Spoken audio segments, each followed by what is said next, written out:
अभी जो संक्षेप में बात कही तरुण विजय जी ने, उन्होंने कहा कि आज भारत के सामने जो चुनौतियां हैं, देखिए दो प्रकार के अटैक्स होते हैं। एक होता फिजिकल अटैक, जैसे आपके ऊपर घाव हो गया हो, और एक होता इन्फेक्शन बॉडी में हो गया हो जो दिखाई नहीं पड़ता हो। आज भारत के सामने चुनौती है कि जिन विचारधाराओं का उन्होंने उल्लेख किया और इस पुस्तक में जो मंत्र विप्लव है, उन्होंने यह स्थापित करने का प्रयास किया है कि वास्तविकता में कैसी चुनौती है और उन चुनौतियों से हम कैसे निपट सकते हैं। उदाहरण के लिए हम एक बात कहें, किसी को बहुत अटपटी लग सकती है, स्वतंत्रता का आंदोलन था तो उस समय भारत का लक्ष्य था स्वतंत्र होना, और कोई भी व्यक्ति स्वतंत्र होने का अर्थ था हम जेल में हैं और हमें जेल से बाहर निकलना है। कोई भी व्यक्ति जेल से बाहर निकलने के बाद पुनः जेल में नहीं जाना चाहता। परंतु आज की लड़ाई उस आंदोलन से बड़ी लड़ाई है। कोई कहेगा साहब इतनी बड़ी बात आप कैसे कह रहे हैं कि उस आंदोलन से बड़ी लड़ाई है, उसका कारण क्या है? तब तो जेल में थे, और आज स्थिति यह है कि हमारे समाज के बौद्धिक प्रतिष्ठान का एक हिस्सा ऐसा है जो मदहोश है, उस नशे में है, like somebody is drug addict. Drug addict drug से बाहर आना ही नहीं चाहता, उसे तो वो ड्रग ही अच्छी लगती है। और वो ड्रग क्या है? वो ड्रग जो है वो एम फैक्टर की ड्रग है। मैकॉले, मार्क्स एंड मुगल, ये तीन फैक्टर जो हैं दिमाग में ऐसे धर कर गए हैं। इसीलिए माननीय प्रधानमंत्री जी ने कहा है कि 1835 में मैकॉले ने अपनी नीति लागू की थी, 10 साल बाद उसके 200 साल पूरे होंगे। तो एक लक्ष्य है कि 10 साल के अंदर इस मैकॉले के माइंडसेट से कैसे बाहर निकलना है, वो अपने आप में एक चुनौती है। और इसलिए जब कोई व्यक्ति मानसिक रूप से किसी इल्यूजन में जीने लगे तो उस समाज को बाहर निकालना बहुत मुश्किल होता है। अभी तरुण विजय जी ने एक शब्द प्रयोग किया, हम सब लोग इस शब्द का बहुत प्रयोग करते हैं, लेफ्ट लिबरल। अब सोचिए शब्दों का कैसा संचयन किया जाता है। आज दुनिया में एक लेफ्ट कंट्री बताइए जो लिबरल हो, एक कम्युनिस्ट कंट्री बताइए जहां बोलने की स्वतंत्रता हो, मगर लेफ्ट लिबरल शब्द ऐसा जबान पे चढ़ा दिया गया कि हम सब बहुत सहज रूप में उसको प्रयोग करते हैं। और मजे की बात यह है कि जो एक्सट्रीमिस्ट फंडामेंटलिस्ट मुस्लिम फोर्सेस हैं, वो भी कहते हैं कि साहब हमारी फ्रीडम ऑफ स्पीच को रोका जा रहा है, और लेफ्ट एक्सट्रीमिस्ट भी कहते हैं फ्रीडम ऑफ स्पीच को रोका जा रहा हो। जबकि मैंने कहा दुनिया में एक कम्युनिस्ट कंट्री बताइए जहां फ्रीडम ऑफ स्पीच हो, और एक मुस्लिम कंट्री बताइए जहां फ्रीडम ऑफ स्पीच हो। मगर मजे की बात यह है कि यही दोनों यहां फ्रीडम ऑफ स्पीच के सबसे बड़े अलंबरदार बन के खड़े हैं। और मजे की बात, एक मुस्लिम कंट्री बताइए जहां कम्युनिस्ट पार्टी बैंड ना हो, और एक कम्युनिस्ट कंट्री बताइए जहां तोप लगा के मस्जिद ना उड़ाई गई हो। वो तो गजब लड़ाई है आपस में एक दूसरे से, और यहां पे आकर ऐसा मेल मिलाप करके खड़े होने लगते हैं और किस संस्कृति को ज्ञान देने लगते हैं जिसने उदारता की पराकाष्ठा दुनिया को दिखाई। आदरणीय दत्ता जी यहां बैठे हैं, 10 साल पहले मैंने उनके एक बौद्धिक में उन्होंने एक बड़ा अच्छा शब्द प्रयोग किया था कि भारत और वैश्विक संस्कृति के बीच में जो अंतर है वो क्या है? कंबू और कोलंबस का अंतर है। कोलंबस जाकर अमेरिका में उतरा और वहां के जितने नेटिव्स हैं दे आर फिजिकली फिनिश्ड। कितने बचे रेड इंडियंस? उंगलियों पे गिनने लायक, नगण्य। मतलब ये नहीं कि कन्वर्ट कर दिया, वो कर दिया, फिजिकली फिनिश हो गए। और दूसरी तरफ भारत से जो आज कंबोडिया है, वहां पर कंबू ऋषि गए, और उस समय आदरणीय दत्ता जी ने इस बात का उल्लेख किया था कि जब वहां पहुंचे तो वहां के जो लोग थे उन्हें लगा शायद बाहर से कोई सेना आ गई हम पे आक्रमण करने के लिए। तो जब वो लोग आए और उन्हें पता चला कि कोई सेना नहीं आई है, हम तो यहां पर केवल अपनी बात रखने के लिए आए हैं, तो वहां के राजा और रानी उनको स्वागत करने के लिए आए। परंतु वो लोग ट्राइबल्स थे उस समय, तो उन्होंने जैसे कपड़े वो लोग पहनते उसी रंग के कपड़े पहने हुए थे। तो कंबू ऋषि ने सबसे पहले अपना उत्तरीय रानी को दिया और कहा कि इसको आप अपने कंधे पर धारण करें। अर्थात हमने किसी को समाप्त नहीं किया। कंबोडिया आज यथावत है, वही लोग हैं, वही रेस है, केवल उनको सकारात्मक दृष्टि से सही दिशा देने का काम किया। उस संस्कृति को यह समझाया जाता है।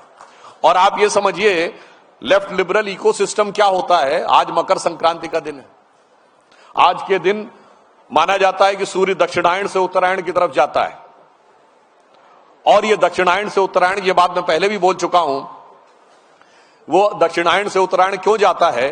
क्योंकि अगर अर्थ एकदम स्ट्रेट रहती सीधे, तो सदर्न हेमिस्फीयर नॉर्दर्न हेमिस्फीयर में सन का मूवमेंट हो ही नहीं सकता था। उससे क्या होता है, इस धरती पे जीवन ही नहीं हो सकता था, क्योंकि इक्वेटर की तरफ इतना हीट होता कि सैकड़ों डिग्री टेम्परेचर हो जाता। और नॉर्थ एंड साउथ पोल या तो पानी नहीं होता, अगर पानी होता तो माइनस में सैकड़ों डिग्री का टेम्परेचर होता, तो ना धरती पे जीवन हो सकता था, ना ऋतु बदल सकती थी। मगर 23.5 डिग्री के एक्सियल टिल्ट की वजह से half of the time southern hemisphere और half of the time northern hemisphere होता है। इसका अर्थ क्या हुआ, इस 23.5 डिग्री के एक्सियल टिल्ट का हमें पता था। कब से? पितामह भीष्म महाभारत में शरसैया पे लेट के प्रतीक्षा कर रहे थे कि सूर्य उत्तरायण में जाएगा, तब हम अपना प्राण छोड़ेंगे। मगर धरती चपटी है, धरती चौकोर है, धरती स्थिर है। जिनके पुस्तकों में लिखा है उन्होंने हमें समझा दिया कि हम अवैज्ञानिक थे और वो वैज्ञानिक थे। ये वो चीज है जिसका तरुण विजय जी उल्लेख कर रहे थे, और ये पुस्तक उसको समर्पित है जो मैंने कहा ना कि वो मैकाले और मार्क्स की मैरिजुआना दिमाग में कैसे भर जाती है कि जो साक्षात सत्य है वो आपको नहीं दिखता।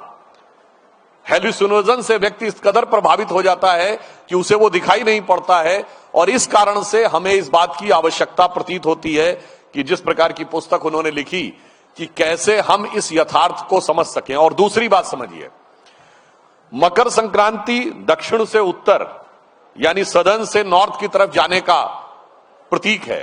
और यहां मैं एक और बात भी कहना चाहता हूं। देखिए, वैदिक वांग्मय और नॉर्मल संस्कृत के वांग्मय में एक फंडामेंटल डिफरेंस है।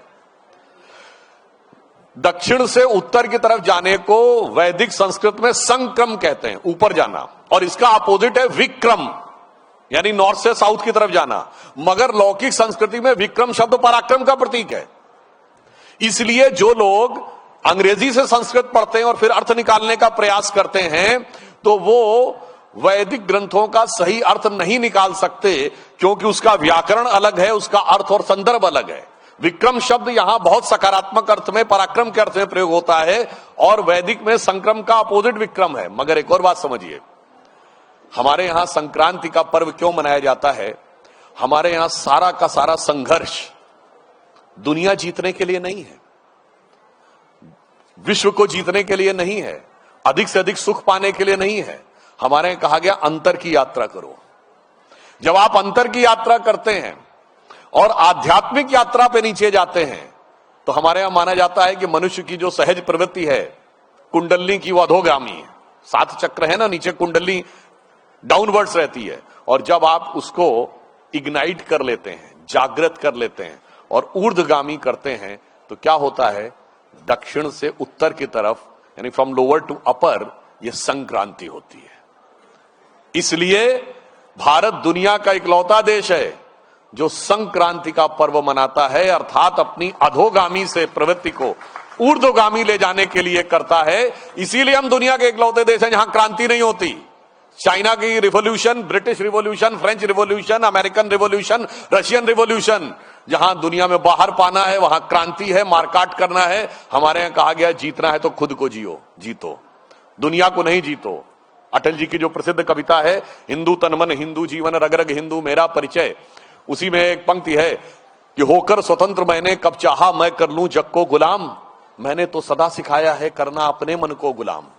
गोपाल राम के नामों पर कब मैंने अत्याचार किया, कब दुनिया को हिंदू करने घर घर में नरसंहार किया, कोई बतलाए काबुल में जाकर कितनी मस्जिद तोड़ी, भूभाग नहीं शत शत मानव के हृदय जीतने का निश्चय, हिंदू तन मन हिंदू जीवन, रग रग हिंदू मेरा परिचय। क्योंकि हमारे यहां वो जो धर्म है, संस्कृति है, विज्ञान है, आध्यात्म है, इस कदर जुड़ा हुआ है कि दूसरे वालों को समझ में नहीं आता है। अब कोई कहता साहब जब उनको समझ में आ जाता तब आप क्यों एक्सप्लेन करते हैं? भाई साहब हम तो पहले भी एक्सप्लेन कर रहे थे, आप केजी के लेवल पे थे, अब आप 10th के लेवल पे पहुंचे तो आपको समझ में आना शुरू हुआ और आप दोष हमको दे रहे हैं। जैसे ए फॉर एप्पल पढ़ाया जाता बच्चे को, ए फॉर एब्सोल्यूट भी होता है। पर एब्सोल्यूट समझने के लिए बुद्धि उसको कम से कम ग्रेजुएशन के बाद आएगी। अब वो ये कहे साहब जब मुझे एब्सोल्यूट समझ में आ गया तब आपने मुझे एब्सोल्यूट बताया। नहीं भाई, एब्सोल्यूट तो पहले से ही एब्सोल्यूट था। तुम ए फॉर एप्पल पे पढ़े थे, अब तुम एब्सोल्यूट पे आए हो तो तुम्हें समझ में आएगा। जैसे तरुण विजय जी भाजपा के प्रवक्ता थे, जुलाई 2012 की बात है, जब सन लेबोरेटरी में गॉड पार्टिकल खोजा गया और इन्होंने टीवी पे बोला था कि वो जो सन लेबोरेटरी में नटराज की मूर्ति रखी है और उसके नीचे फिर से कैपरा का जो कोट लिखा हुआ है, उसने कहा the science has come to the conclusion that the perpetual creation and destruction of universe is like the cosmic dance of Shiva.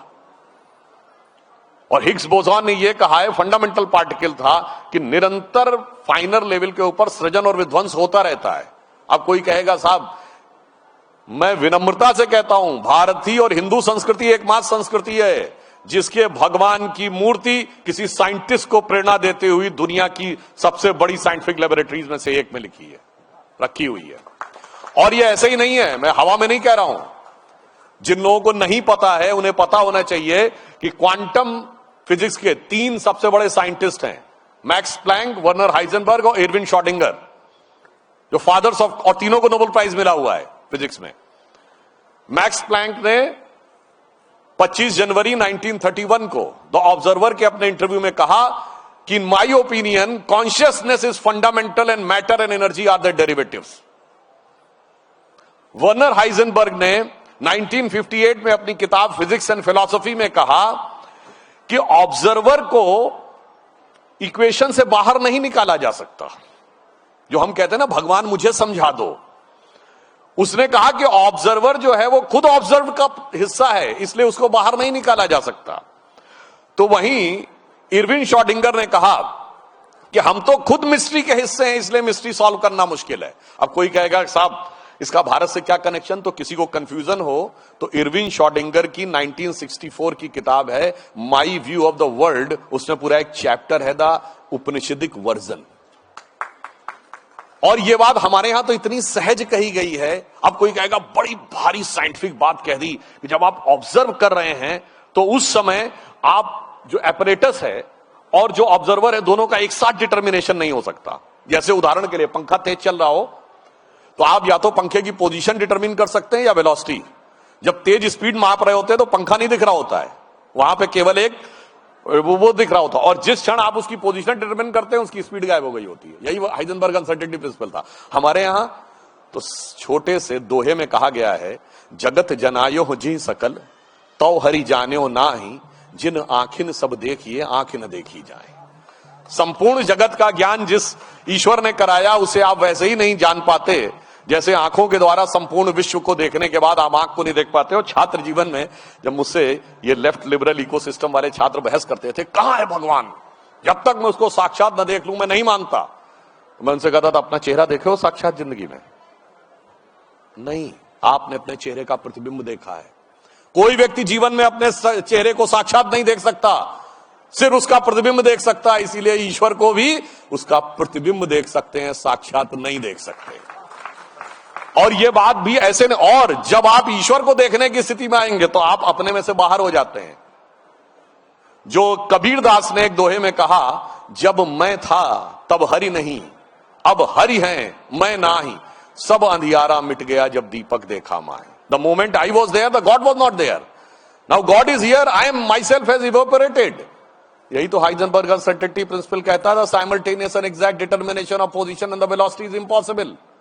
और हाइजेनबर्ग ने यह कहा कि वो भारत आए, टैगोर के साथ बातचीत किया और उसके बाद वेदांतिक फिलॉसफी पे गहरे डिस्कशन के बाद उन्हें कॉन्सेप्ट क्लियर हुआ। ये मैंने सिर्फ इसलिए इतना बताया कि जहां विज्ञान, धर्म और आध्यात्म इस कदर मिला हुआ हो, हमारी परंपराओं में मिला हुआ हो, हम पर्व मनाते हैं वो हमें पता नहीं हो, उन सबको उन्होंने क्या बताया कि साहब वेदों में सिर्फ अंधविश्वास है, भेदभाव है, सिर्फ इसी प्रकार की चीजें हैं। इसलिए जो तरुण विजय जी ने इस पुस्तक में लिखा है कि हमें उस प्रवृत्ति से संघर्ष करना है। इसको याद रखना चाहिए, रामायण में जब रावण सीता हरण करने के लिए आया था तो राक्षस के वेश में नहीं आया था, साधु का वेश धर के आया था। तो एक्चुअल में जो कुछ भी आपको आवरण दिख रहा है इसके पीछे वास्तविकता क्या है, इसे समझना चाहिए।